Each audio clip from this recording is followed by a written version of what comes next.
mo zawala an liam meke mana zong mo tin lai rua du ching zo yang aleng nei chatuan ram thar ko lo en tur don ngai lo vin kwal du ne len lai ni ten mualan lia ma hun le ni adang zo ta o mai ni bang thei lo zayo rang lo lang tur le beram no lalu oi na ni lo kan na ni a chua kun le ni ti kya mai lo va an sol na tur rang e chu Zion faten ne na changa him lai kan chen tu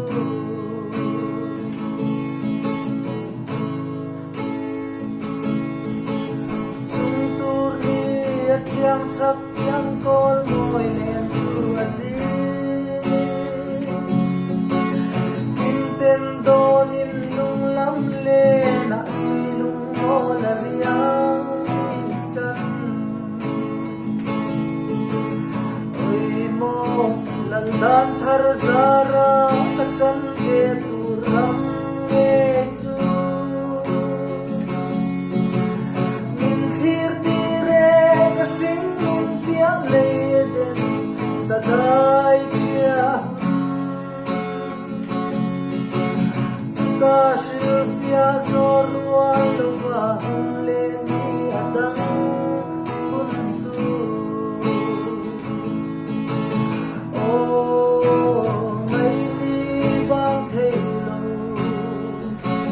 Zayo ram lo lang tur le beram no lalum oi na ni lo mom kan na ni a chuan kun le ni ti kya ngai lo va an chol na tu ram e chu Zion faten ne na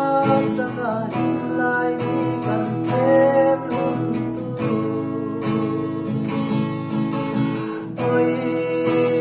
ngai ni bang thei lo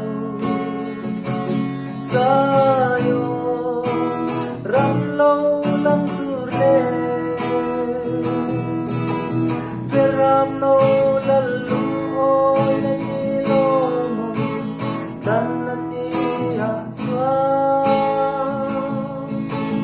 kun le ni ti kya ngai lo va chol na tu ram e chu Zion faten ne na changa